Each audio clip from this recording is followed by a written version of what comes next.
I was in Korea and Humphreys. Cool, bro. No Awesome. one cares. Nobody cares. Don't tell me your stories because you don't have any stories. Most of them are going to revolve around you. Hell yeah, drinking. Dude. And I'm like, hey, what are you trying to say, dude? I'm sipping coffee. Guys, this is coffee, by the way. Cheers. This is cheers. Watered down beer. Yeah. Well, guys, welcome to Comfort in Chaos. Another episode, team. You guys already know we talk about this all the time. I want to send a big shout out to all you guys who've already supported and sent so much love already on the past episodes and DM me and send me these Snapchat pictures of you guys watching them on your living room TV. I really do appreciate that. So please continue showing that love, guys, and just know that it is being, appreciated, and I am paying attention to it all. So even when you comment down below, so please comment, guys, share your opinions, share your experiences and the types of chaos that you guys are always constantly going through and how you have grown through that discomfort. Because like I always tell you guys, we grow through discomfort. All right. At least a growth. Remember that. Dang, man, I'm a little jealous. You got people watching your stuff on TVs? Yeah, dude. I get Snapchat sent to me, just a bunch of people who I haven't talked to in a long time, and they're on my Snapchat, and they'll send me a Snapchat of them sipping coffee in Colorado. This particular individual lives in Colorado. Haven't spoke to this individual in years. Sends me a picture of a coffee cup in the living room of their apartment, and our show is on there. That's watching the podcast. Dope, man. And I was like, you are awesome. You just made my day. So guys, send me those pictures. DM to me. Trust me, make my day. Please. It's like I compare it to buying me a cup of coffee. There you go. A nice cup of coffee, pumpkin spice. I was going to say it. Oh, man. Well, hey, I am Q with Mediocre Dads, and being mediocre is a choice, so refuse to be mediocre. As you guys know, Mediocre Dads is that podcast where we talk about dad stuff and some of the adversities we go through as being a dad, but then how we get through them to be the best dad we can for our kids, whether we have sons or daughters. Follow me for more content. Obviously, like and subscribe. Yep. Both of our channels. Links will be in the description. They're always below, always in the description. Yes. And for those people who like video games, he plays them and he streams himself playing them. So, That's a different side of me, guys. I don't want you to come over there. It's dark, it's scary, and it's raw. If you go to the description of the last video, his Twitch account is in there. So yes, it's go watch scary it. over there, guys. Don't do it. Enjoy the sunshine and the good weather here. It gets dark and mysterious over there real quick. But also, real quick, since you did shout out I did want to shout out my buddy. Again, this dude I haven't talked to since high school, but we're friends on Facebook, and he messages me all the time. It's like, hey man, I really like your stuff. Hell yeah. What's his name? Jesse Garza. Jesse Garza. Yeah. So he hit me up and he was like, hey man, and he goes, man, I would be really cool to get on your podcast at one point. And he didn't respond. Respond to my message. Jesse. Don't be afraid. Trust me. Jesse, you better book a flight next week. Oh, book a flight or send us your itinerary and we'll make it happen. Bring some zinnies. Let me know. Let me know when you want to come out to Texas, man. We can make it happen. I promise you. We can make it work. Get you on. Like, I know you have a lot to say because he has a daughter of his own, and that man is passionate about his kids. And I think kids. I think it's one kid. Let me don't catch me lying, but I know he has a daughter. But I know he is very passionate about his daughter, and he loves her very much. So hey, man, like I said, if you want to get on, you're more than welcome. I'll always welcome it. I don't need some big famous person trying to come on the show and try to have a conversation. I'm always interested to have a conversation with regular dads. I'm cool with that. So if you know any big famous people too, come over here. Yeah, exactly. I'll have a healthy conversation with them. Famous person. We met him today.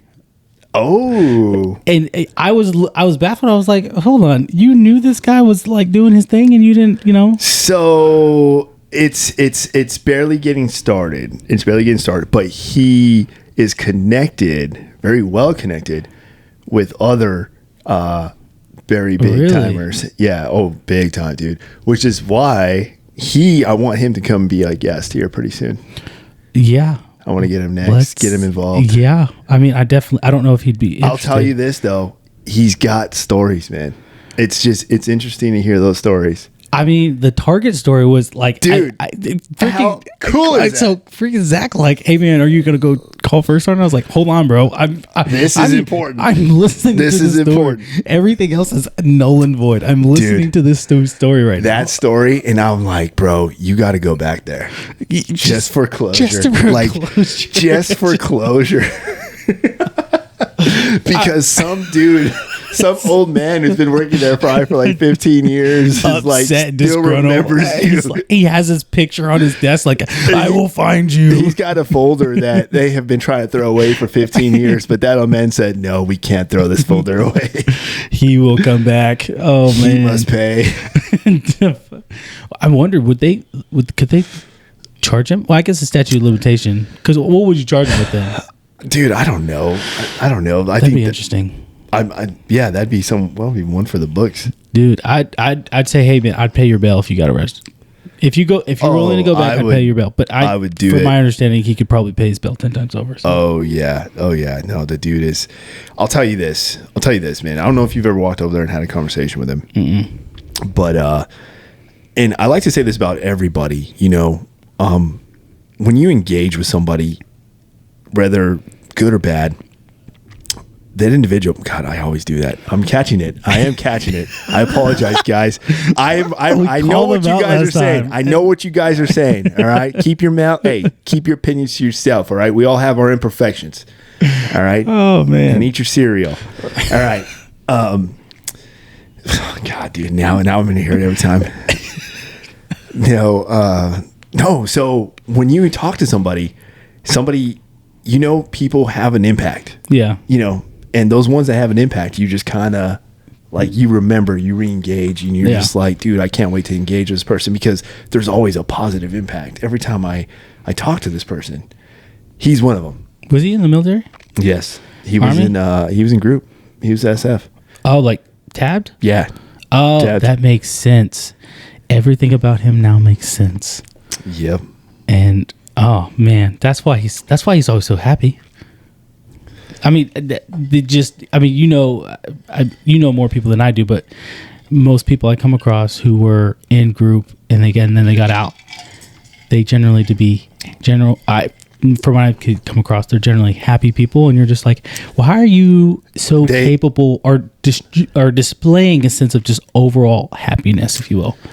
It might be a facade. I know some people, are hurting inside, but it might be, but still just having that ability to just say, hey, I may not have my own happiness internally, but externally, I want to give everybody else happiness. So I'm giving this facade of joy, and everybody's soaking in. Like, this guy's just a joy to be around. He invited me, I didn't know this guy, but every time he sees me now, he's like, hey man, what's up? And he wants to like dap me up. And I'm like, I don't know who you are. I was just with Earnhardt one day, and you just dapped him up, and next you know, you dapped me up, and then next you know, you're like, hey man, you want to go to come to my Halloween party? I throw some crazy Halloween parties. And I was like, I don't really know who you are, but I mean, sure. Yeah.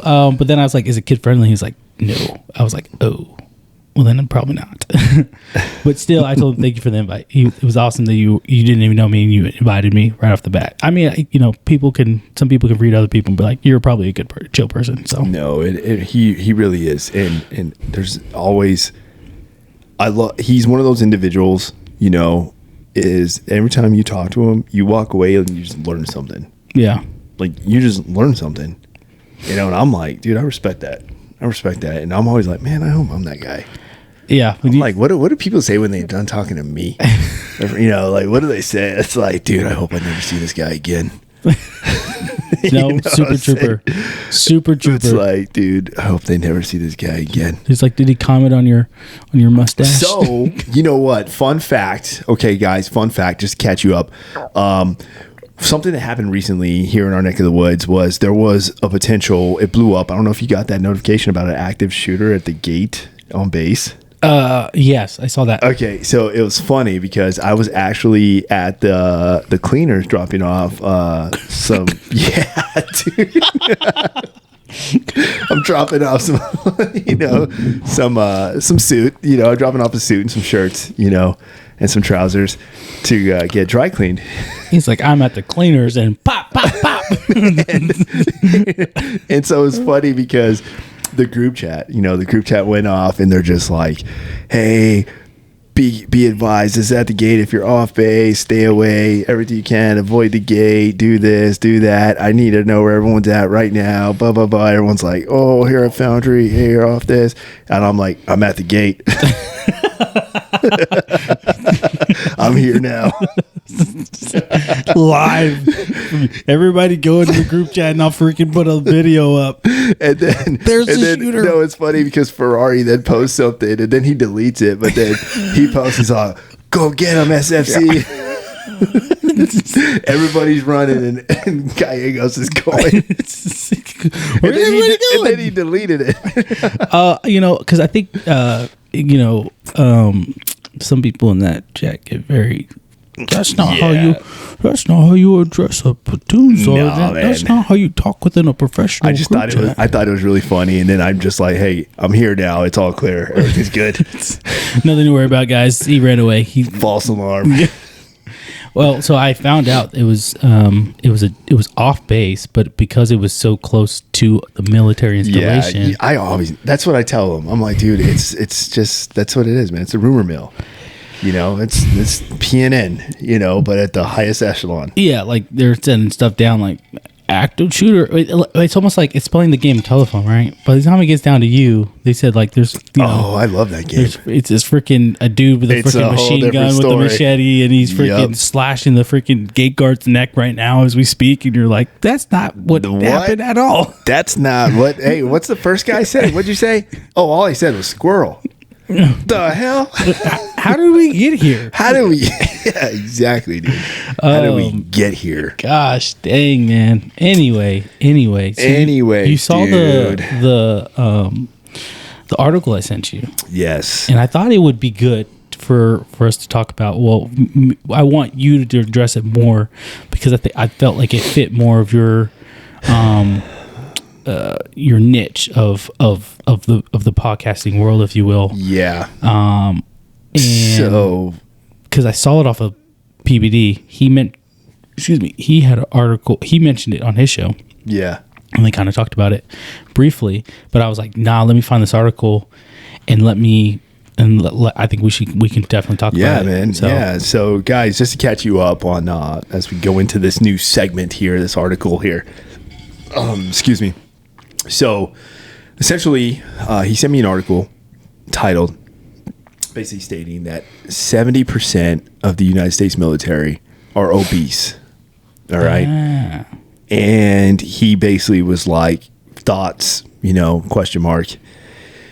And, I was looking over the article, and I'm pretty sure, did you have some highlighted points you wanted to bring up? Or? Yeah, so I can, go for it. Just for people's, situational and guys, awareness. feel free, please comment down below your thoughts on this. I definitely am curious to know what your opinion is, what your thoughts are, and what you people have shared with you. If you're in the military, you're out of the military, or people are in the military, or just what you plain Jane see with your own eyes. Let me know your thoughts. Comment down below, guys, and I'll definitely re-engage. We'll both re-engage on both of these. I definitely want to. I want to know what you guys think. As we go into this. Yeah. So the articles that I found was from Stars and Stripes, and it basically says nearly 70% of U.S. troops are overweight or obese. And it goes down to talk about how almost 7 out of every 10 U.S. troops are either overweight or obese, according to a new report.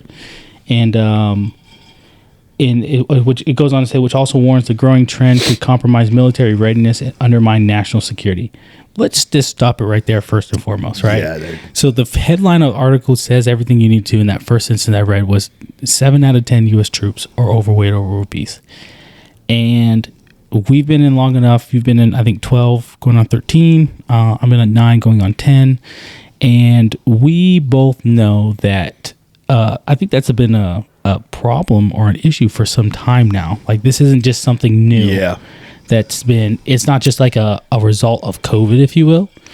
it's always been a thing that's been prominent since I've been in the military, where there's been these overweight or these even obese people just not capable of meeting mission readiness requirements to be deployable or whatever the case might be. So, okay. So my thoughts on this. All right.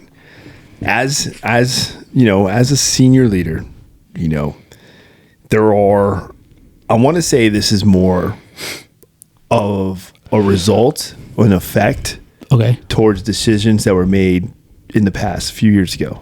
Okay. What was that decision? The decisions were when you put out a standard and then you tailor that standard in order to comply with people who cannot meet that standard, you will then get a result. You will then get a result. And that result is you're showing everybody that now they no longer have to push. Oh. Like they don't have to go get it. Like they don't have to. Like, okay, yeah. Because now there's something else that they can dwell on now because you provided that to them. Okay, but like, all right, from a younger soldier's perspective though, so hear me out. Should not the standards change or be at least altered in a little bit?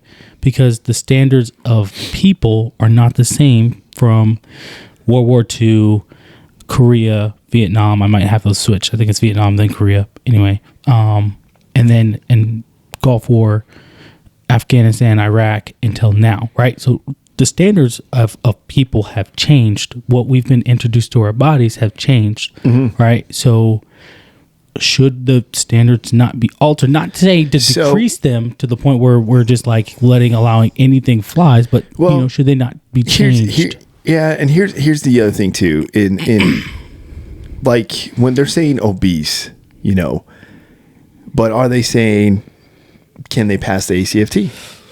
Are they able to pass the ACFT? Are they able to meet the physical readiness standards that they are held accountable to just to provide service? Well, so it mentions it impacts readiness, but you're correct, right? But long-term wise, it does make sense because obviously we know obesity, has long-term health effects in the body. It's just it's just not healthy. It's just not healthy, Yeah. So here's my thing though. With that BMI, they go off BMI, and that's what determines if they say if a person's obese or not, right? Yep. And so, believe it or not, according to my BMI given to me by the Army, I'm obese. What? Right. I'm obese. So I thought he said he's a beast. Well, that too, but according to the Army, and I'm obese. So I fall into I'm that. a beast. So I fall into that category of being an obese soldier impacting readiness. However, right, as you know, I'm prepared, and as everybody else knows, I'm preparing for a half marathon. Dude, he just ran 10 miles the other day. I ran 10 miles on Monday. I got to run 11 on Saturday. So that being said, right, for someone to be like, well, you're obese, you need to, blah, blah, blah. I'm like, yeah, but I'm running 11 miles. And I'm not running 11 miles in 4 or 5 hours. I'm running 10 to 11 miles in an hour and 50 minutes. All right. Well, no, I lied. It was an hour and 41 minutes for my 10 miler. So what do we like? You know what I mean? Like, am I a part of the problem if that's the case? I will tell you, no, you're not, dude. You're not.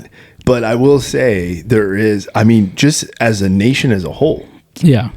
Just look at not just the military, but when you have a whole nation that is probably like getting more obese. Like, let's see the obesity rating for the country as Americans. Whole, yeah. And I bet you more are obese now. There's several studies on it. I can't say anything that comes to my mind. If that rate goes up, then you're going to see it trickle into the military. Oh, of course. Well, that's part of the recruiting problem.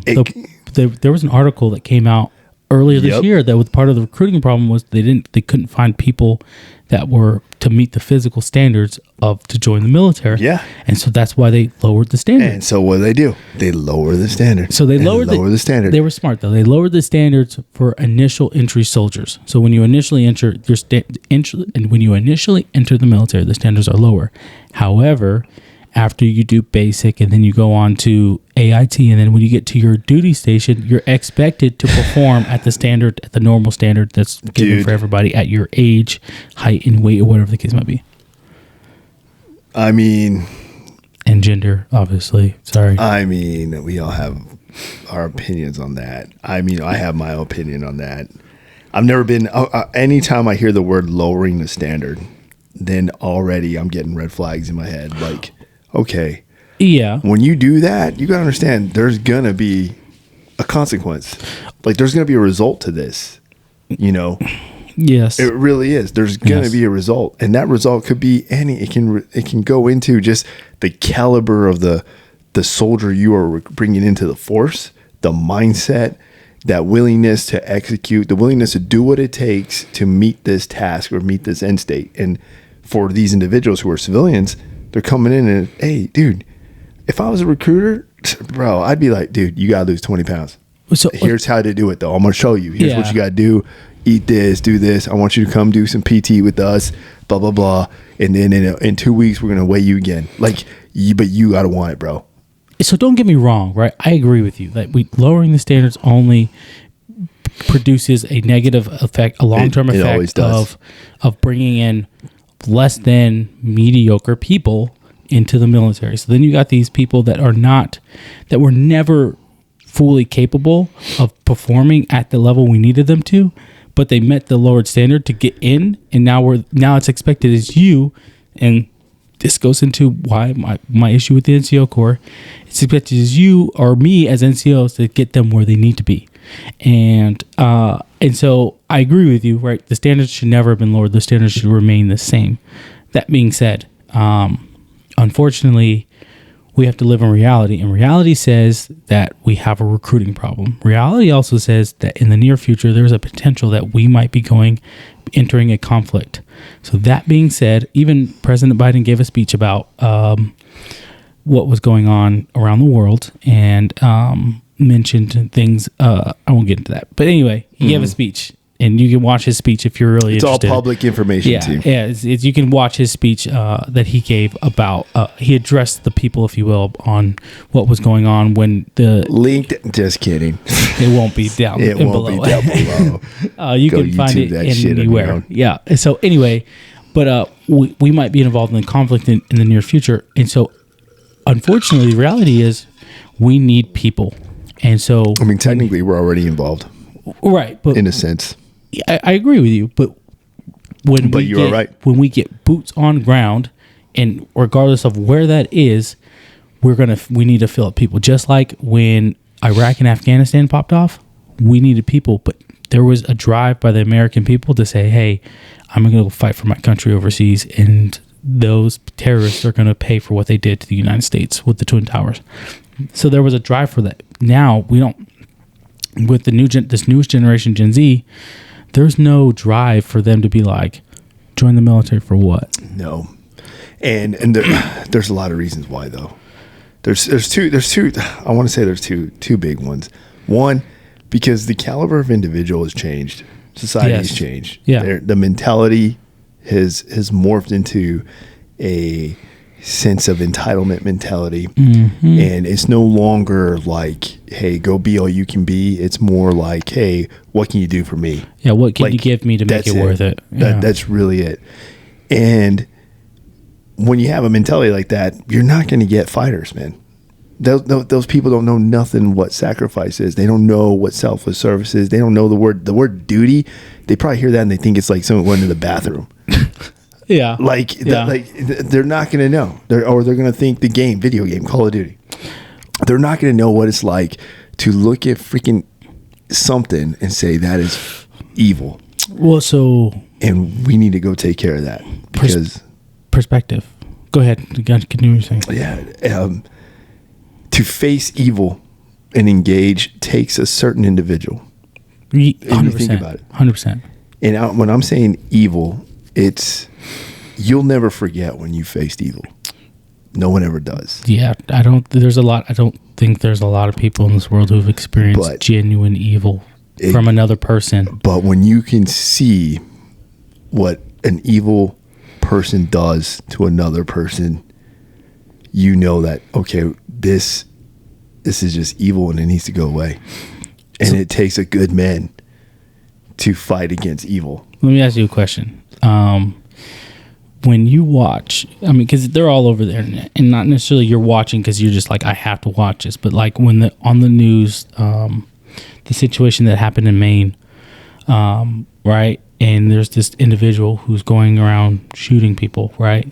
Yeah. And you see some of these, and you see, because the internet's crazy and people get videos out there and showing the most vulgar things. But when you see this thing occurring, right, where does your mind go to? Is your mind go to, and this might be a leading question, but does your mind go to, well, first, where does your mind go to before I ask the leading question?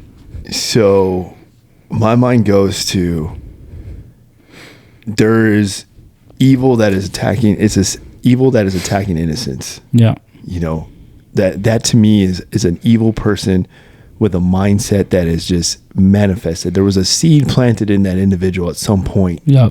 Some type of seed that just manifested and made that individual get to the point where they're now executing on that manifestation. Yeah. And the only way to stop that now is you got to destroy it. Yeah, you got to eliminate it. Like once you get to that point where you're going to act on your own evil thoughts, now it's game time. Yeah. And that's where my mind goes. And I have always been, it's weird. It's really weird. And we might have to get personal here. No, but, and it's funny that you said this because I had this conversation, actually today, a different version though. But, yeah, no. And I'll use Uvalde for instance. That one hit me more. Yeah. Because I have a soft spot for kids. Yep. And I have my reason why. You know, my first deployment, I have a reason why. And I won't go too into these stories because it gets pretty graphic and it definitely puts me somewhere. But let's just put it this way. There are things that you would never think you would see, like, ever in your life, except maybe on some like dark freaking Saw movie or something like that. You know, just some kind of dark freaking scary movie that you just know is Hollywood. And seeing that for the first time, it stays with you. It stays with you. It stays with you. And you just are like, okay, where are the people who did this? I don't even care. Let's go find them. Yeah. And when you're with a bunch of individuals who are all feeling the same way, it's like, okay, let's go. I don't even care if I die. Yeah, like you get to the point where you don't even care if you die, as long as you know that you're going to go fight this. And that has never left me because of that situation. That's one of them. That's just one of them. Of course, you can apply other stuff. Your upbringing, you're a big brother, like, you know. But when Uvalde happened, man, that experience came back. And I was to the point where literally I'm like, dude, I'm going to go get my shit. I'm just going to drive down there. It's not that far. Yeah. Like, I don't know what's going on over there, but what I'm watching, it looks like chaos, and it looks like a bunch of fearful men who are afraid to go face evil, because now in there is real evil, and you hear it. When you hear the shots, you hear the cries, you hear the suffering, you hear it, your mind, people will freeze, because that is evil, dude. I'm getting the chills just talking about it because it's like getting me riled up. But it's like, okay, I want to go down there. I need to get there, because there's a lot of, I'm not saying they're all cowards, but there's just a lot of individuals who didn't know what, I'm not saying they're cowards, but when you face evil, if you're not ready, and you're not ready to die, then get ready, because it's going to overtake you. Man, so forgive me for me smiling. So I don't know how to react to. Oh, dude, I've gone past that point. Like, if this was me like 8 years ago, then it'd be a different story. But yeah, I don't know how to react to. I've learned so much, dude, and I keep a lot of it to myself, and yeah. I don't really go into detail because but it's different. So no, I want you to know, like I I may not have, I don't have similar stories, but I understand what you're saying. And there's a smile on my face, and my wife knows this about me. In emotional situations, I don't get emotional, like sad or depressed or whatever. You're not supposed to. Yeah, at least in this sense, I'm just saying I don't expect. Anytime I share anything like that, even if I share something and you see a tear coming out of my eye, or you see a tear, like I don't expect any, like, don't even touch me, like, don't pat me on the back, like, dude, I'm that type of guy, Oh yeah, no. So like my smile, it's an angry smile. And I don't know if that makes sense. It's almost like you've seen the Joker. That's the Joker right there, dude. So like I don't know how my mind and my but it doesn't know how to be like, oh my gosh, this is really sad. No, I smile but I'm so angry. And my wife is one of the few people, and my wife and my brother are the few people in this world who can sit there and be like, no, he's upset. He's smiling at you, but he wants to tear you from limb to limb. And what you're talking about is I love my daughters so much. And there is a thing that I've come to grips with. And my wife doesn't know this. And I have prayed about it, talked to the Lord about it, if you will. And the thing I've come to grips with is I will die for my kids. And not just in like saying it because it's an easy thing to say, or is a statement that it's easy to make. But I have come to grips with, if my life is required, I will give it. There's not a question. There's not a hesitation. There's not a pause. There's I will give it. When freaking go to Hollywood in the movies, in Hunger Games, she's like, I volunteer as tribute. There's no hesitation to say I volunteer as tribute. I'm walking up. You're not walking anywhere. I'm walking up and I'm saying, what do you want to cut off somebody's head? Here's mine. Yeah. I am prepared to meet death. If I have to do that, I will do that. I'll be afraid. There might be tears in my eyes, but I am prepared to do that, to meet death if I have to. Yeah. For the ones I love, for the people that matter to me. So going back to Uvalde, if I'm one of those individuals and I can hear, bro, and again, I'm sorry, I'm not smiling because I'm happy. I'm smiling because I'm angry.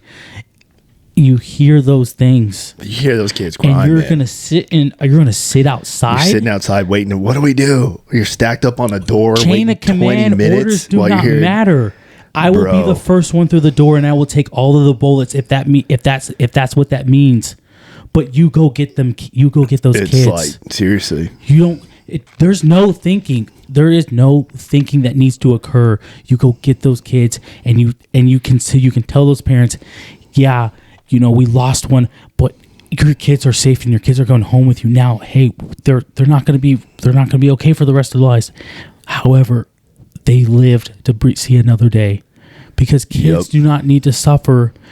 Kids do not deserve to fight the sins of their fathers, if you will. No. Right? You know what I mean? Like, no. Messed up individuals, go in there, kick down the door. I don't know what you have to do in the safest means possible, obviously. And Uvalde happened some time ago, which it's not an excuse, but still, break down the door. Figure out how you got to break down the door, and you freaking eliminate the threat. Yeah. You eliminate the threat, and you make sure that person, it does not breathe.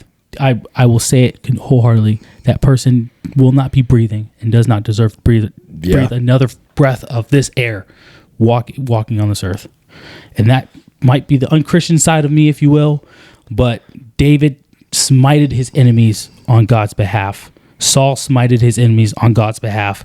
David cut off Goliath's head, and he put it on a spear, and he let all the freaking Philistines know that, hey, if you're coming over here to mess with my people and my God, this is the result. So anyway, I won't get into that because I'll get angry. No, yeah, dude. But yeah, I like it. Dude, I can have these conversations all day. I definitely like that. It irritates me because, like you said, like you said, like those men and women who serve in law enforcement, they deal with a lot of things on a daily basis. Man, I could not have their job. No, You know? yeah. And I definitely, man, I appreciate every single one of them. But like I said before, though, you got to know what you're signing up for. And there could be a point, hopefully you never do. Yeah. But there could be a point where you're going to look evil in the face and you're going to have to make a decision. And it's scary because it's like, that's another human being. How can another human being, how can their brain lead them to do things that you wouldn't even fathom to do, right? And that's literally that first deployment experience when we were on patrol, and what I saw, it haunts you because that's the thought that I was thought at that moment. It was like, there's no way a human being did this to these kids. There has to be something like a demon. There has to be something else out there. There's no way. That is evil that did this. Yeah.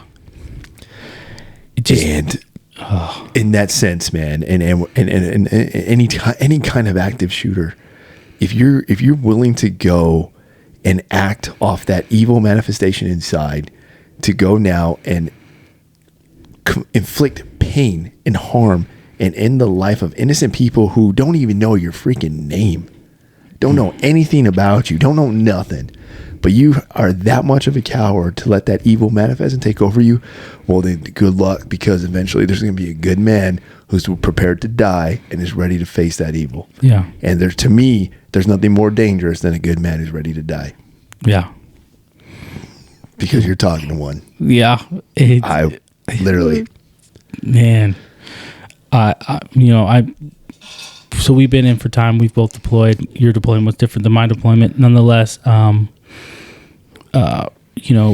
we have significant others. We have other people. We have women we care about in our lives. We have children, right? And yeah, man, you gotta care about your circle. One of the things that it might seem like it just, everybody knows, or most people know in the military, we have dark humor. And I joke with my wife, like, hey man, that $500,000 wouldn't be too bad, would it? Right? And it's a joke, right? I don't want to die, right? This is not saying like I want to die. I'm not chasing it. Yeah, you're exactly. Not chasing death. But I'm like, understand, like, if I had to, if it was my time and I had to go, like, understand, I love you guys and I had to, but like at the same time, I'm taking someone with me. If you're going out with your boots on. Like I'm going out with my boots on. I just know however I go, doesn't need to be an open casket. Don't even worry about that. Ashes, I'm cool. Don't even spread them. Take them, just dump them on the freaking side of the road for all I care. Right. Yeah. But all that matters is just know that when I go, I'm not going alone. I got the Holy Spirit with me. I also got that evil person with me, because I'm not going alone. So, hell yeah, man. And then of course it's also good knowing, hey, I don't know what everyone believes in, but when you know where you're going when you die, yes, and you have that faith, and you're a believer, and you're just like, dude, I'm comfortable with death, man. Yeah, I've made my peace. I think of David when he's running from Saul, and he's just like. And he's praying to God and at different points, and at one point David was kind of like, hey, like, like, I love Saul.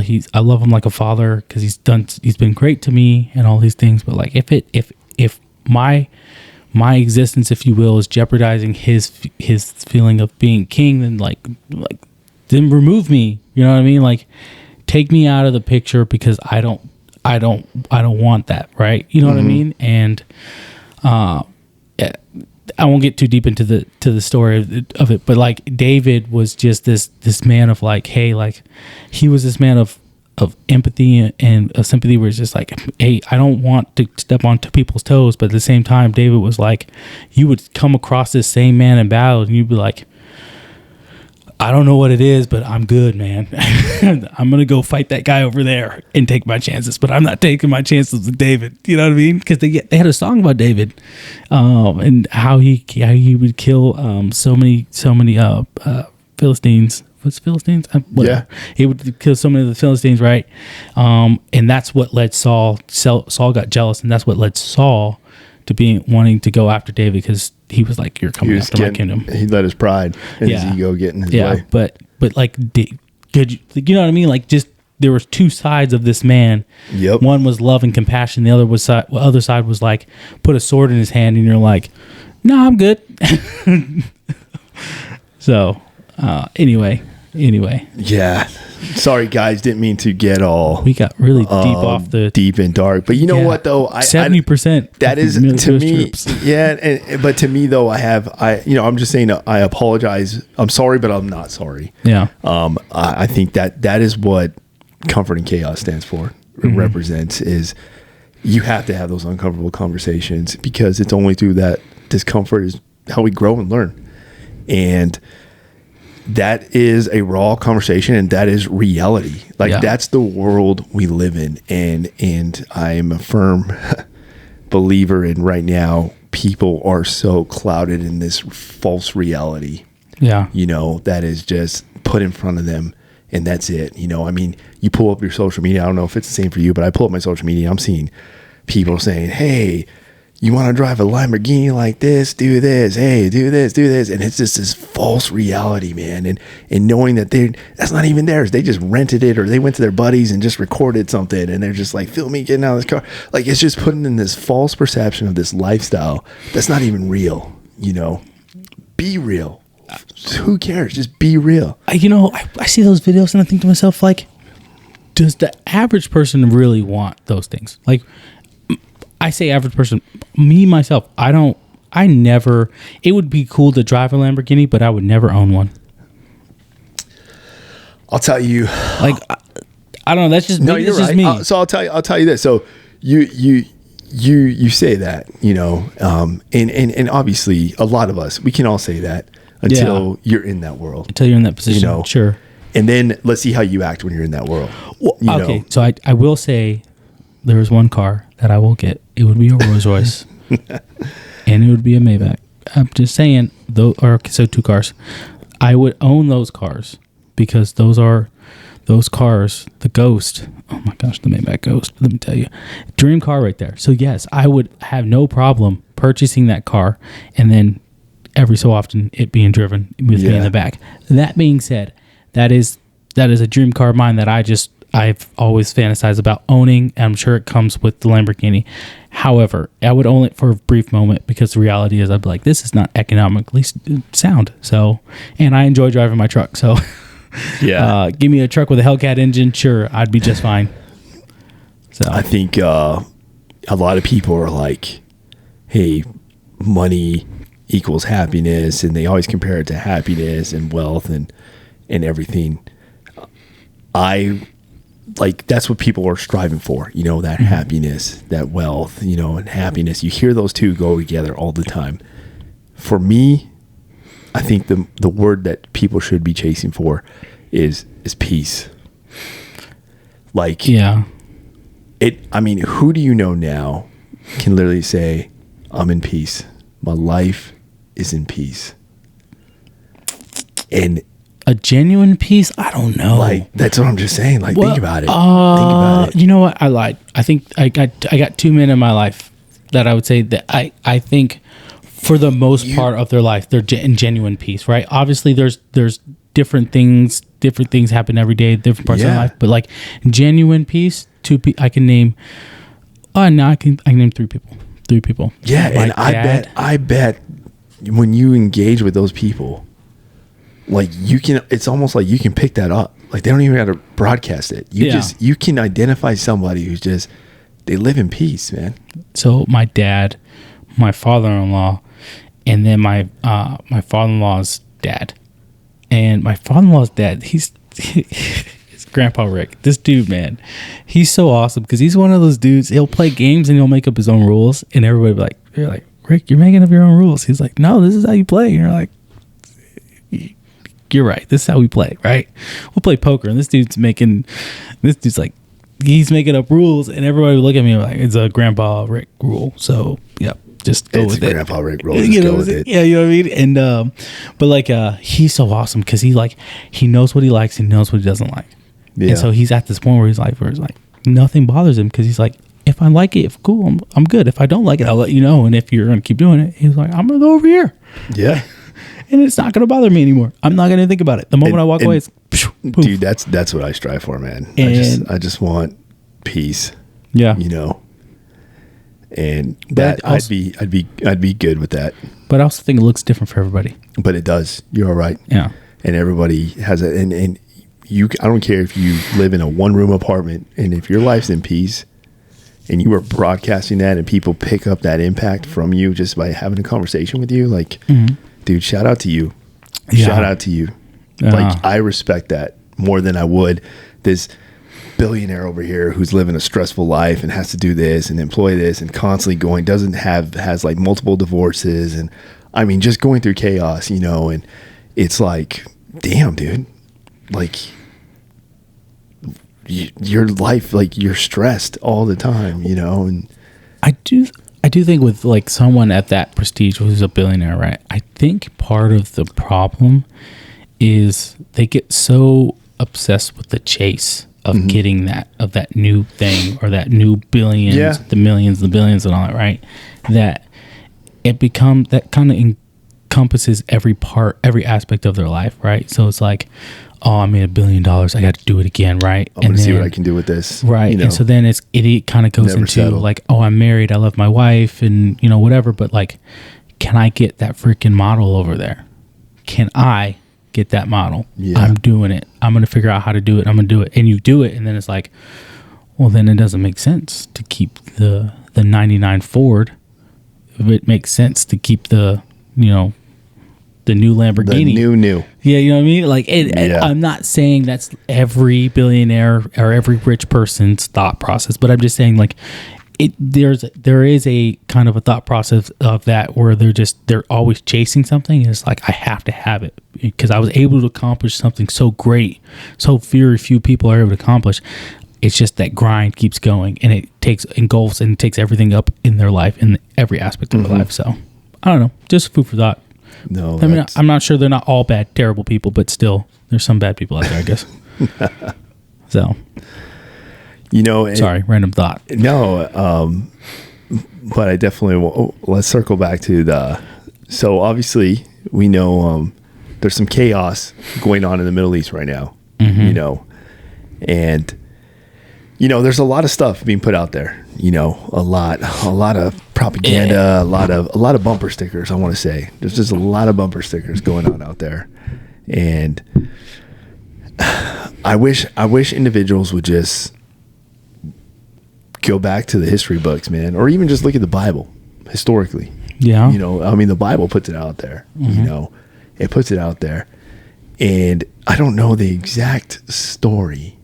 I don't want to butcher it, but it's in there where I don't know if it was Joshua or if it was, I think it was Joshua, where he was told, or it could have been David, but go over there, and God told him what to do. Go over there, and you're going to have to kill everybody.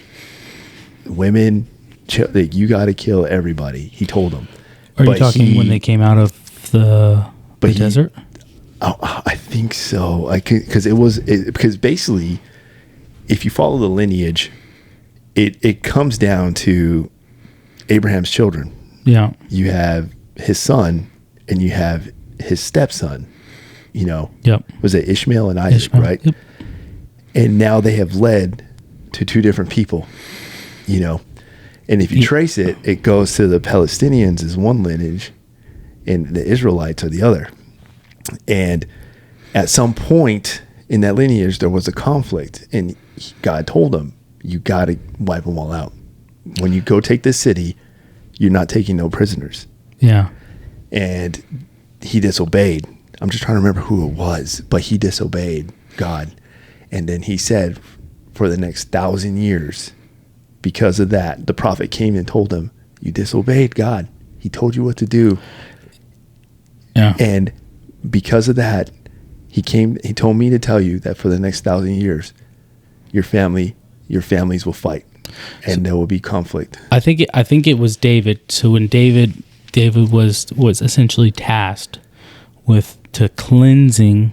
If I don't want to use the word cleansing. I don't. It sounds really.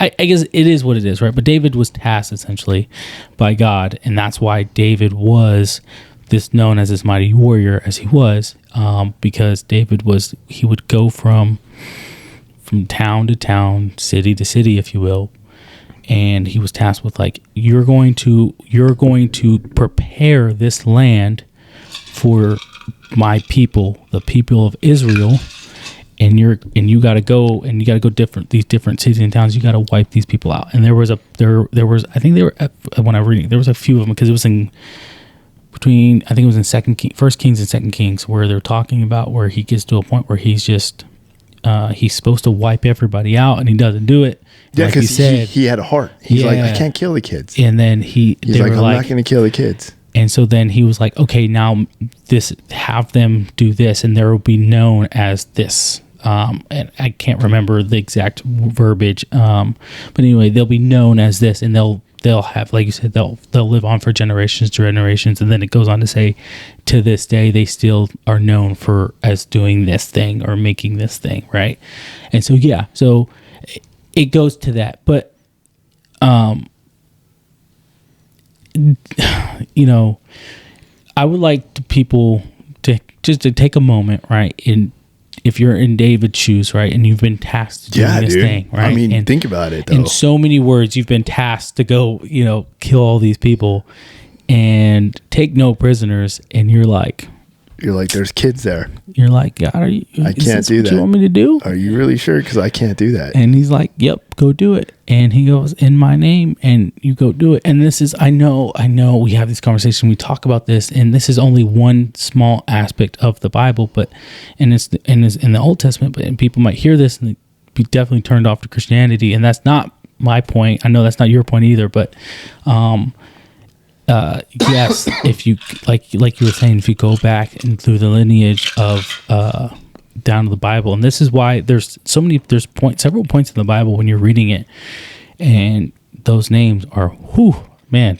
But you'll go through those names, and it'll go through a lineage chart, right? It goes line by line, and he was the son of this, and this was the son of this, and he was the son of this, son of this, and son of that, and then it goes down all the way down. And you might know one or two names. You're like, oh, I know Nebuchadnezzar, or David. I know John. I know Jesus. You know what I mean? Like, you're like, I know these names sound familiar because I've heard of these names before. But some of these names, you're like, not saying that over again. You know what I mean? But the lineage, the Bible tracks it, and so, it's very interesting to see. And it's still active to this day.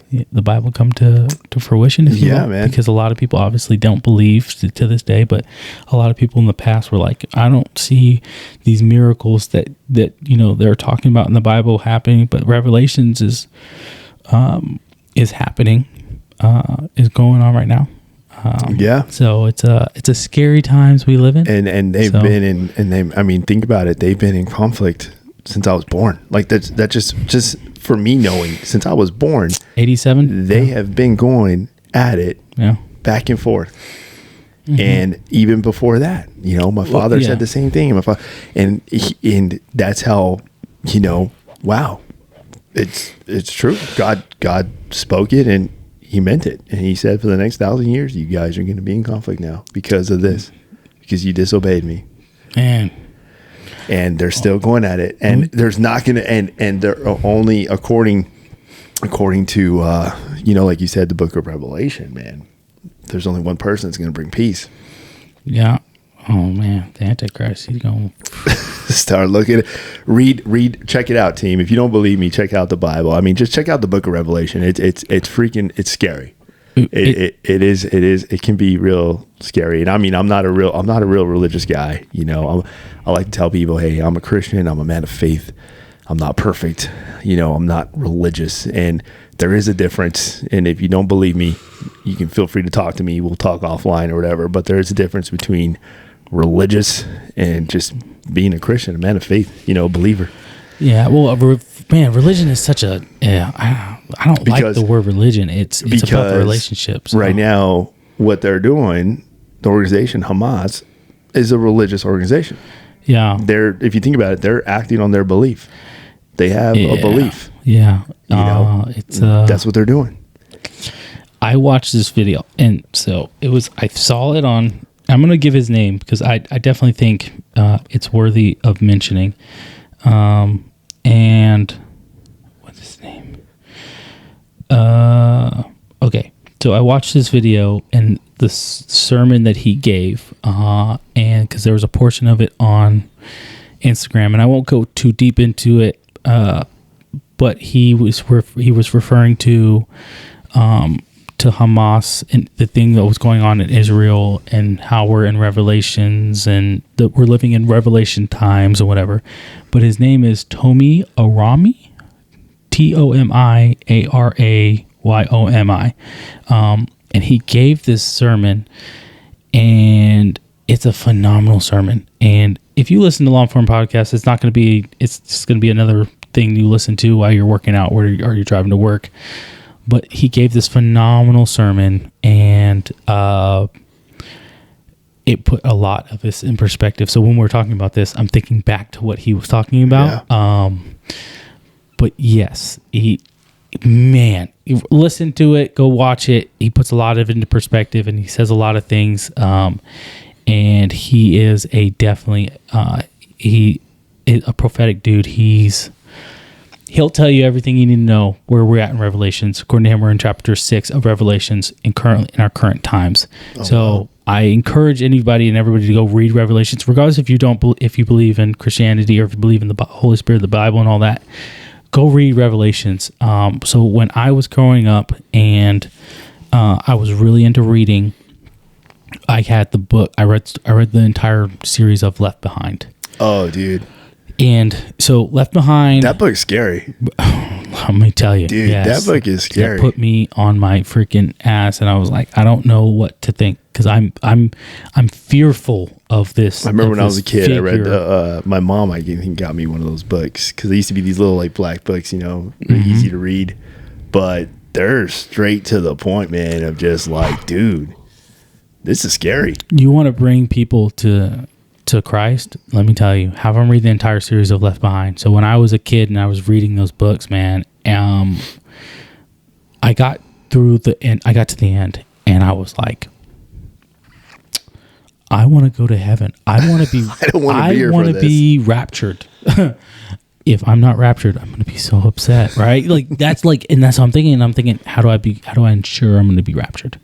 Now that feeling and that thought left me until moments like where we are today, and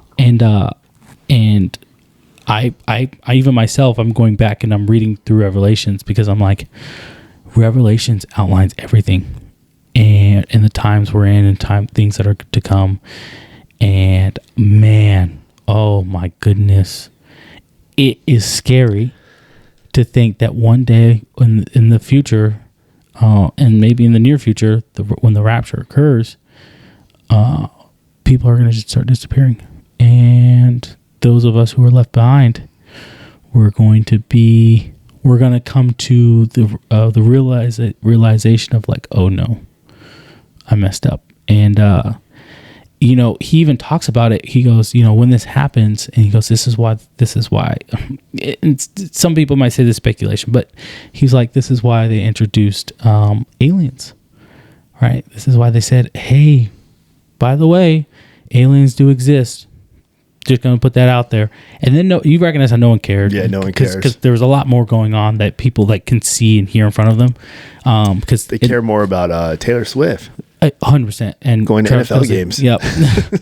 And so, but they, he's like, it's going to be through aliens that are going to be like, hey guys, basically these people were abducted by aliens. But, because what he said, there's a part in Revelations where it talks about these things that are going to be introduced that are going to seem strange and out of this world, new technology. I'm not using the correct Bible verbiage, but essentially that's what it's going to be.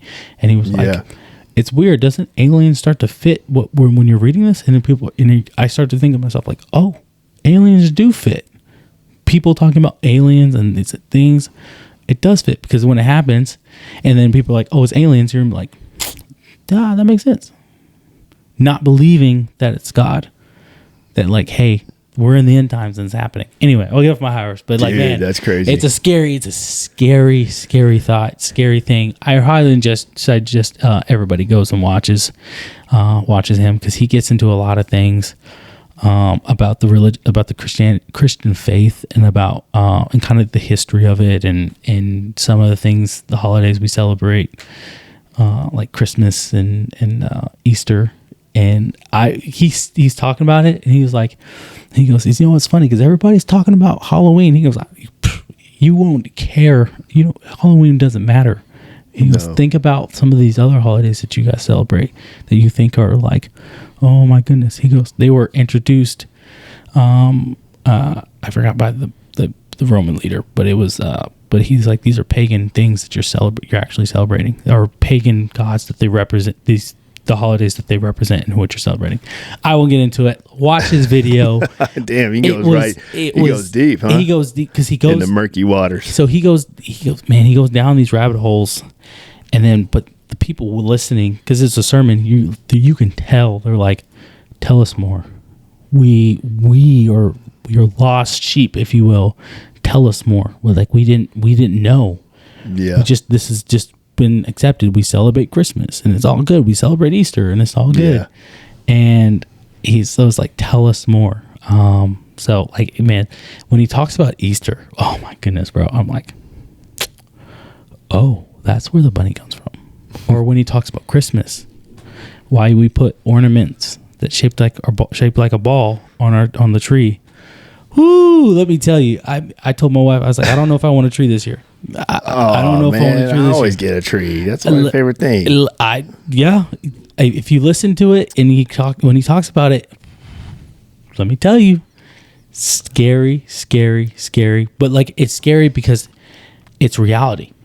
Yeah. But like, a lot of people don't want to face it as reality. They just say it like, oh, it's just no, that's it. You're just stuff you heard. No, but it's reality. So scariness. Anyway, I don't want to scare you. I don't want to sound like this is like a depressing podcast. I promise you, it's not depressing. It's not depressing, man. It's a reality. To me, it's a reality. I mean, we all know there's some chaos going on in this world, and it's not getting any better, and it's getting worse and worse. It looks like, all around. Yeah. All around the whole world. And if this has all been like prophesied, or it's biblical, which no one likes to admit, but you're slowly, I notice now recently, like I'm slowly seeing a lot of these, inspiring individuals, to include Joe Rogan himself, pulled out and read scripture on his podcast. He read the book of Revelation. He read a particular chapter, a particular paragraph, just highlighting, because even he's coming to like, there's, it's God touching his heart and putting that seed in him, knowing that, dude, this world, what we do here doesn't matter. You got to think about it. And a fearful, what I am fearful for, is imagine, facing, you die and you're standing at those gates and you hear the words, "Depart from me, I never knew you." Like, just imagine that. Like, to me, I hear like even now to this day, and since I was a kid, and when I first, my father used to take me to church, and I would sit there and I'd listen, and that is the one thing that stands out the most. Imagine, "Depart from me, I never knew you." Like, dude, that to me, it's like, okay, look at the world today. It's too easy to just be distracted and shift your focus. And it's like, dude, all we're losing is time. Yeah. All we're losing is time. So, I've always been that guy where I'm like, hey, I know what I believe in. I stand for what I believe in, and and let's, if I got to face evil, and if that's how I go, then I feel like, to me, I always felt like, okay, then I died saving somebody, saving an innocent life. I put myself there, and to me, in my mind, I was like, I'm good then. I'm good. Hey, I will face it. Evil. Gosh dang. Yeah. Man, So let me ask you. Okay. Knowing all this, as a father, how do you engage your children knowing that this is the world they're coming up on? Like, knowing this, I mean, how do you, obviously approach this to your kids or introduce it, Man, I'm fearful. I'll be honest. I'll be straight up and I'm honest. I'm fearful because, for the longest time, when I go to the youth ministry with the teenagers and I talk to them, and and they see me and they know I'm a younger guy, and talking to them, and I tell them straight up, I said, for the longest time, when I left my house, I was like, I'm church, I'm good. Like, I don't got to go every Sunday. It doesn't feel like their obligation. There's no one forcing me or dragging me to church and all these things, right? And I never understood until later on, until this past year and a half, like why my parents took me to church and why it's so important. And so now I'm at the point where my kids, where I'm like, we're going to church on Sunday. We're going to go get the Lord in our spirits and our souls. And we're going to go get it. I pray for my daughter. I pray for both of my daughters every single night. My daughter will my oldest, she'll hurt herself and she'll be like, Dad, can you pray for me? Every night. She's like, Dad, you have to pray for me. And then Mom has to pray for me.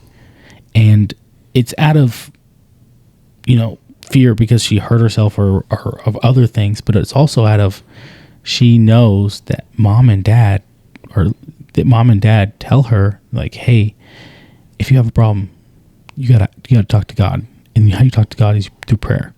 And and so now she doesn't know how to do it herself, but she's always relying on us to be like, hey, pray for me, will you pray for me, or whatever the case might be. So every night, I pray, and she receives it. And the hard part with her is trying to get her to say amen. And so I tell her, I was like, amen is a way of confirming that you agree and you believe what the prayer was about, and that therefore then God, you're acknowledging to God, like, hey, I prayed this thing and I believe it and I know it's in your hands, help me, or whatever the case might be. Right. And so with my kids, they're still, my oldest, she's still pretty young. She's only 5 going on 6. But as she gets older, I hope to be able to have more deep conversations with her, to be like, this is the world that we live in, and it's not to scare you and deter you from doing the things that me and your mom did, right? Go get married, find a husband, go get married, have kids and all that. But it's just to let you know that the world is not full of happiness and dandelions. It's not what you think it is, but it's not to scare you. It's just to give you a reality check, because we know a lot of people in the military, they don't have that reality check until they join the military, that the world is a scary place. And you think about the first time you deployed, and you're like, the world, America, we're great, life's good. First time you deployed, you go there and people are shooting rockets at you, they're hurting other people, and you're like, how is this real? You know what I mean? Back to similar to what we were talking about. How could other people do this to other people as if it's just meaningless and means nothing? And so, I don't want to introduce to my kids of like, hey, get deployed, get shot at, and then you'll feel like you'll understand. No, but like, I want you to know, like, as much as I can explain to you, that the world is a scary place. But you have God protecting you, right? And though I walk through the valley of the shadow of death, I shall fear no evil, right? Because your shepherd's rod protects me. And that like, I know it's a cliche verse that everybody wants to have, right? But it's one of those, it means something when you hear it, or it means something when you read it, and then to say it and to actually put it into practice in your life. And so My favorite verse, just real quick, I'm sorry, I got on a little tangent. My favorite verse is Isaiah 26:3. I have it on my arm. Keep those in perfect peace who trust in you. And my wife is the one who gave that verse to me when I was in basic training. And she was my girlfriend at the time, but she gave that verse to me in basic training. She wrote me a letter. She was like, hey, Isaiah 26:3, it's a good verse. I think it applies to what you're going through. And it's keep those in perfect peace who trust in you. And man, when you were talking about peace earlier, I pray for peace all the time. Yeah. That's all I want is peace. And so I'm always quoting that, keep those minds in perfect peace who trust in you, because ultimately our body and our bodies they're nothing, but it's our minds within our spirits, right? Yeah. So keep those minds in perfect peace who trust in you. And so like, if I trust in the Lord, my mind will be at perfect peace. Man. Nothing will bother me. I am human though, so I am flawed. There you go. PTL, man. PTL. Yeah. So anyway, yeah. That's for me is just all I can do is just implement the similar tactics and techniques that my parents did when I was growing up. Yeah, I'm along the same lines. I think in the realm, obviously, yours situation is different because you have daughters. Yeah. Me, when it comes to boys, it's your approach is different as a father. And a lot of it is definitely showing him the way. Ensuring that he has everything fit for him to make those decisions, but then at the same time, try to be an example, try to be that living example, of demonstrating that, hey, if I can get through it, you can too, and here's how I do it. And faith is a big part of that.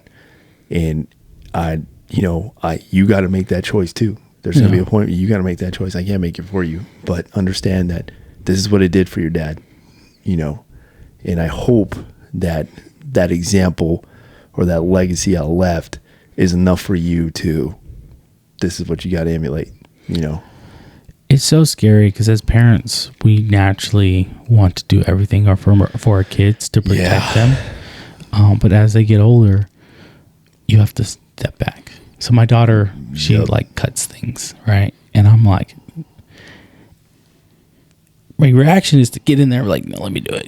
I don't want you to hurt yourself. Yeah, you know what I'm saying? But then at the same time, I'm like, she's 5, she's going on 6. At one point I have to allow her to do it, or she's going to be a 10-year-old or a 12-year-old and she's like, Dad, come cut my toast for me. I'm like, what are you talking about right now? You know what I mean? Yeah. So I sit back and I watch, and oh man, my ADHD starts flaring up because I'm like, oh my gosh, let me just do it. Cause you know what I mean? And so I'm sitting back and I just have to watch, and I have to know, like, oh my gosh, okay, she has to learn it. And then when she makes a mistake, I was like, I can't get mad because I could have stopped her. Truthfully, I could have stopped her, right? I could have said, nope, I'm going to do it. And this mess and nothing would have happened, but I decided to let her do it and learn how to do it. So when she makes a mess and she's like, she gets upset, I'm like, because, I get so angry because I have anger issues, but I was like, it's okay. I don't see you with anger issues. I have anger issues. I do. Well, then you hide it really well, because I know people with anger issues, and they don't. You can pick off on that right away. So at work, I mask up. What I thought it's pretty obvious. I was like, man, everybody can tell I have anger issues. Nah, man, I do have anger issues, and so I even at work, like today, I was very angry today. Hashtag Cobra the quarter. But yeah, no, I work on my patience with my daughter. So I take a deep breath, and I know she got that initial reaction of like, oh my gosh, Dad's going to get mad and I'm in trouble. I'm like, no, hey, sweetie, it's all right. Hey, grab that, clean it up. It's all right. What? Mm-hmm. Who am I? Why am I going to cry over spilled milk? You know what I mean? I forgot. I was watching this video. I forgot who was talking, and he was talking about. He goes, was it Dana White? I don't remember. Anyway, he was talking about his kids, and he was talking about raising kids, and he was basically saying like, take a step back and realize like you're getting angry at a 4-year-old.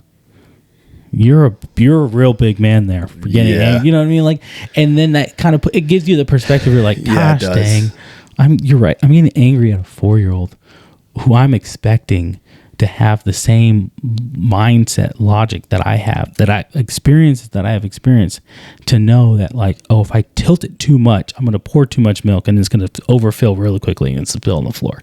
Right? Yeah. I'm like, why am I getting angry at this? So now I try to be more patient with her and be like, no, sweetie, it's okay. You just got to learn. But all I ask when you do learning is, you actually put an effort in to try to learn.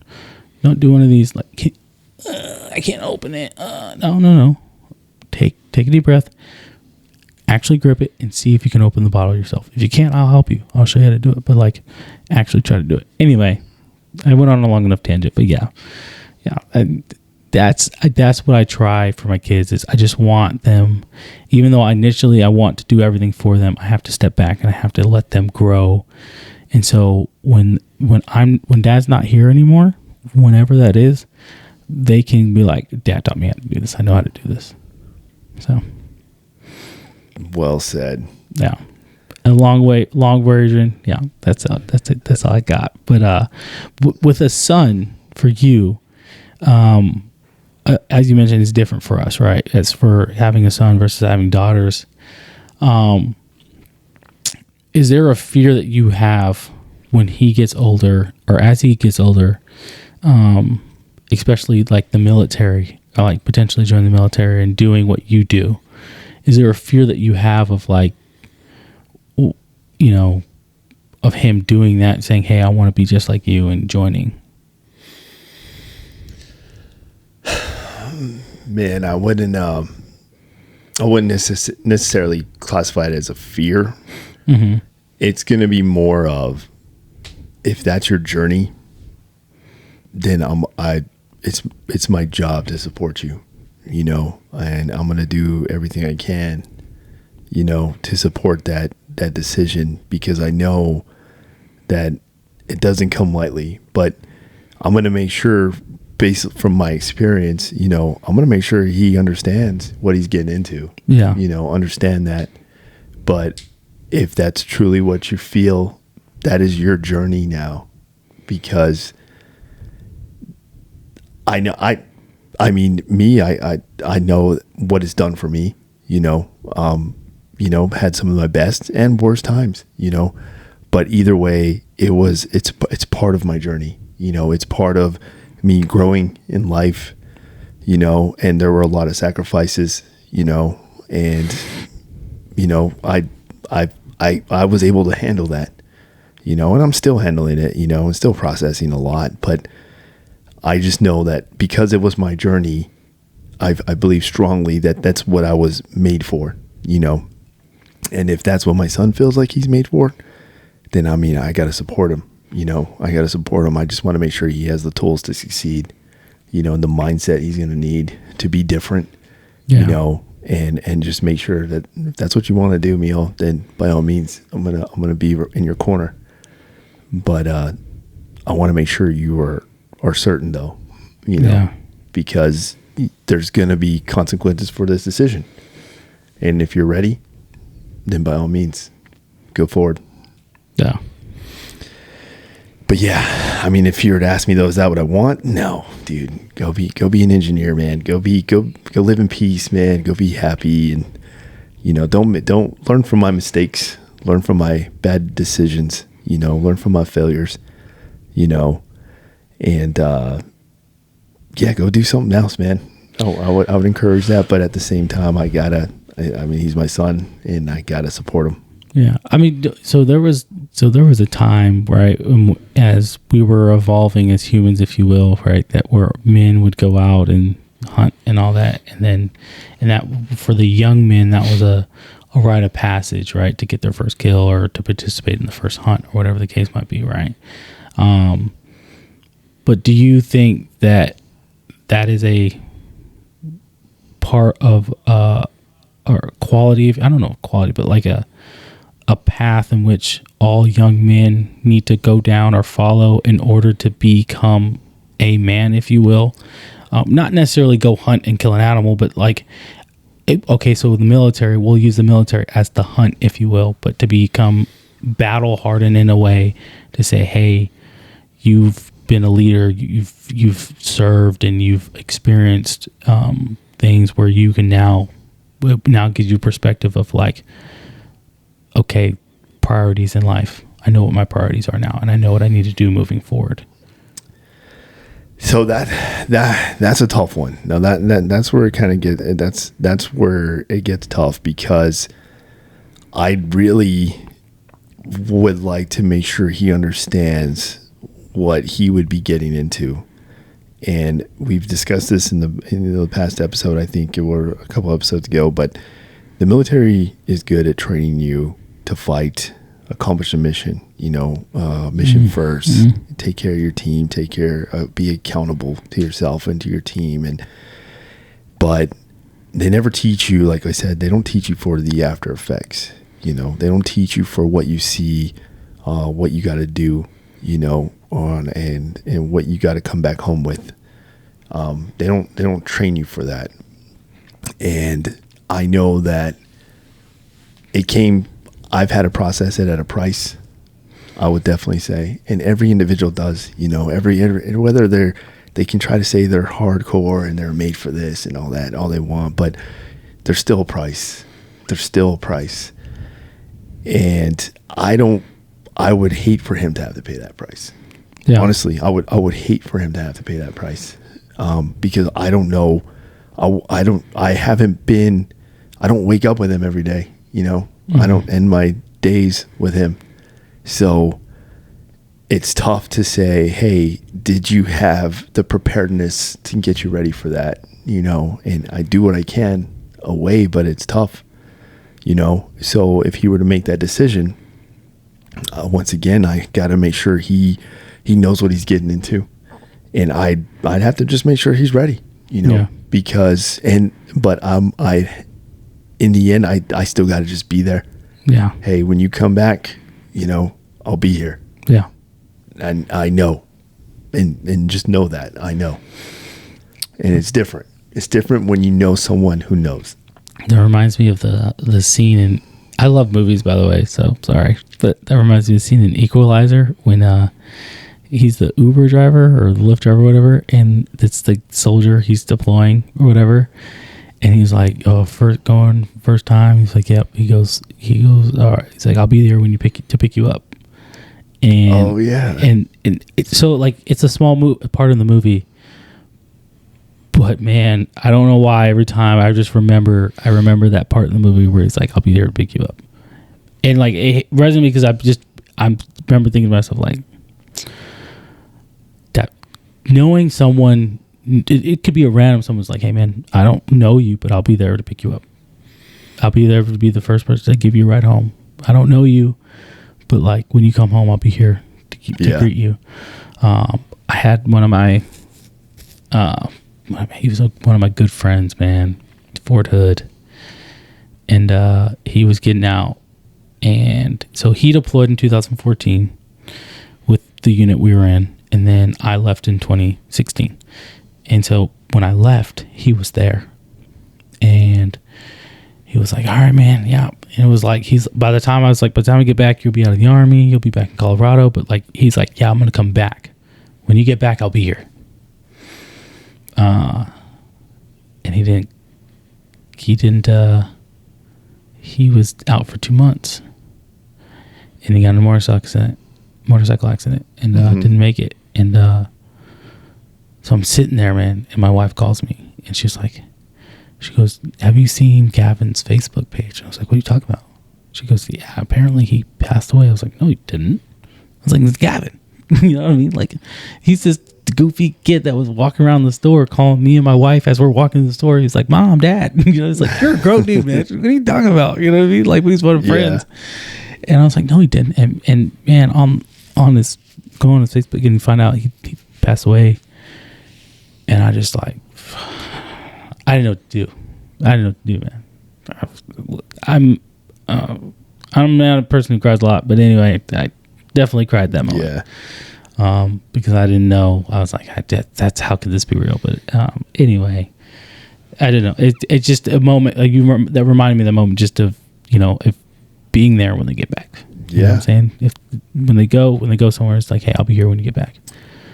And so, anyway, I want to end on a good note, on a happier note. Yeah, dude, we got to end on a good note. So I'm gonna add.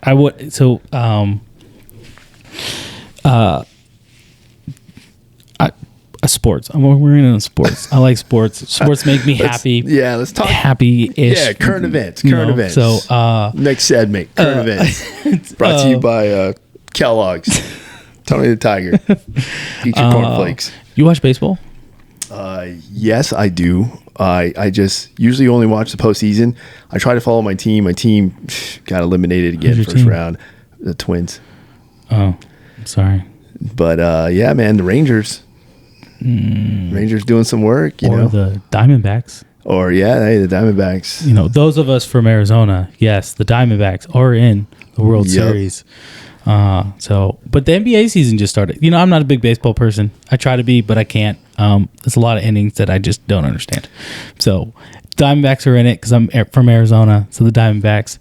I am a Houston Astros fan. I know as weird as it sounds, only because of Altuve. I know a lot of people don't like him, but I like him. That's pretty cool. So I like the Houston Astros, but they got beat by the Rangers. I just I like baseball games. I don't know if you ever been to one in person. Like it's pretty fun. So they do the summer league. I don't know if it's called summer league baseball. I forget what it's called. But anyway, they do it only in a few states: Arizona, Florida, and I think there's one more. I think it's Vegas or something. I don't know. Mm-hmm. So in Arizona, every summer when the teams come out and they play and the tickets are like dirt cheap, right? We go out and watch these games. Heck yeah. And they're not all at Chase Field in Arizona or Chase Stadium in Arizona. So I've never been there, but you go different stadiums throughout Arizona because they're all playing their different games they're playing, and you go out there and it's just a blast.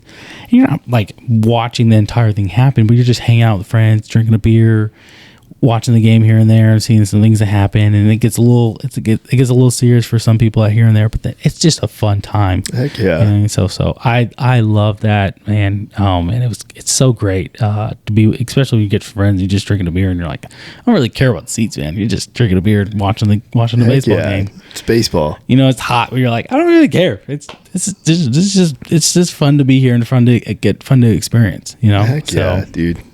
But yeah, the NBA season started though, and I tried to watch the first games yesterday. Miami won by 1 point. Gosh dang! How'd the Spurs do? Oh, they played the Dallas Mavericks. It's so sad. I turned on the game, and there was a commercial on, and before the game actually came back on, I fell back asleep. So I don't actually know who won, man. So the last 3 nights I've gone to bed at 9:00. Damn. So when you're like, 7:30, and I'm even like, if I tried that, I'd just lay there and just toss and turn. No, man. Going on? Well, so my reward for that was I was up at 4:00 this morning. So well, then there you go. Yeah, there you go. But that works. But I got give me 6-7 hours of sleep and I'm good. 7 is max. If my body tried to go for 8 hours, I'd be upset. Oh, dude. Yeah, it's weird. I've been functioning with no sleep for a long time, just a minimal amount of hours of sleep, to the point where now if I try to go to bed early, I'm just gonna toss and turn. Isn't it funny takes me a while. When they're you go to Medical and they're like, "Oh, sleep's so important. How many hours are you getting?" You're like, 4 or 5. 4 or 5. And they're like, "Oh, you need more than that." Don't blame me. Blame the Army. Shit. Yeah. Do you listen? Give me some stuff. Yeah. Do you think this is by choice? Yeah. It's ingrained in my body that 4 or 5 hours is all I need now. There's nothing I can do about it. Right? I've fought this battle for so long that it's just I'm programmed now. Yeah, you know what I mean? So when I go see Medical and they're like, "Oh yeah, you need more sleep." No shit, Sherlock. Thank you. Wow. You would solve a lot of my problems if I could get 2 more hours. You're right. Do you got some medication for that? Man, I'm just 4 hours. Yeah. I'm like, wake up, you son of a gun. You've got 4 hours. You need to get up now. Hey, be real with me. How many times do you hit the snooze button? Oh. Hey, be real. Oh my gosh. Be real. Okay. I'll tell you straight up. I hit it twice. Yo, listen. I hit it twice. Yes. My first alarm goes off at 5. And my second alarm goes off at 5. I have it every 15 minutes. My second alarm goes off at 5:15. 5:30, my alarm goes off. I'm like, ugh, and I get up. And I'm so upset because, oh, man, that stupid group chat. Why do we have to text? Yeah. That we're up and then show up to formation. So I understand that when you're not at formation, like how we have been like the past week, but yeah, right. But like every day? It doesn't make sense when it's like, dude, you're going to see us there, or at least someone there to just give you the report, That's the whole point. That's what it is. Receive and report exactly. to tell you where my people are.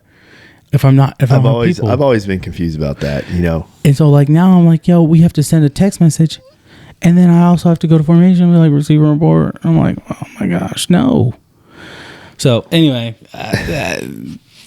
it's one of those things that annoys me because I'm like, I don't know. At 5 o'clock, it never fails. I'm getting a text message about I'm up, and I'm like, oh, I don't care. I have y'all group chatted muted. Good. Because at 5 o'clock, it never fails. Well, that's only because this past 2 weeks, 3 or 4 people they're like up, the past 2 weeks, I've told them like, hey, since we're not at formation, I'm going to still send my report, and I need to know this. Consider this your formation time. Like I told them. Yeah. So by no later than 06, I need you guys to just give me an up. Well, so like when they're like, hey, PT on your own or something, right? And I know people are not going out to PT because they're not like us. And I'm like, all right, cool. I was like, I need a text message no later than 06. All right. I'm going to let you sleep in till 06. But like at 06, I need a text message saying you're up. If it gets 6:05, we're going to have problems. And then I'm just going to make it 5:30. And y'all going to get all poopy because I said, hey, I need you to send me a message by 5:30. But it hasn't got to that point, so. Well, then there you go. I don't have that many people in my section. I was going to say, you don't even have that many people, so you're good. Well, I did. I used to. But I heard it's getting bigger, so we'll see. Uh-oh. Yeah. Once we end this, you have to give me the lowdown. Yeah, it's getting bigger. Yeah. But anyway. Hell yeah. Yep. Hey, I'm Q with Mediocre Dads. Being mediocre is a choice. Refuse to be mediocre. So that's all I got. Hell yeah, guys. Thank you all for tuning in. As you know, it's pretty cool. Yeah, there's not very many channels that you can go to or podcast episodes where you get a 2-for-1. Yeah. Essentially, you're getting literally a 2-for-1 special, here. And it's pretty cool because it takes extra creativity to make that happen. 2 different mindsets, 2 different experiences, and then just come out here and share for the masses, So we hope you guys are getting something from this. Please do the whole thing, subscribe. It's free. Your support is definitely appreciated. And comment, guys. Seriously, we hit a lot of things tonight. And I definitely am curious to know your guys' thoughts and opinions, or even, hey, you disagree. Hey, you're more, that's cool. That's what makes us human, But I definitely want to learn. I want to understand and learn. So feel free, please comment down below. Let us know your thoughts, and or even something you want us to engage on further. Especially, I mean, if you got some military questions, you got questions just on fatherhood and or anything that we've discussed in previous episodes. By all means, guys, I love the interaction. So. And I'm a man who likes to include too, so I would include you guys, and I'll even shout you guys out, as we engage the topic. So feel free, guys. Feel free to send it my way, and we'll engage that. I promise you. So hey, that's another Comfort in Chaos episode. Thank you, guys. You already know. Embrace the chaos, grow in the chaos, grow in the discomfort, and explore a better version of yourself every day, team. All right, I'll see you on the next one. Thank you. Out.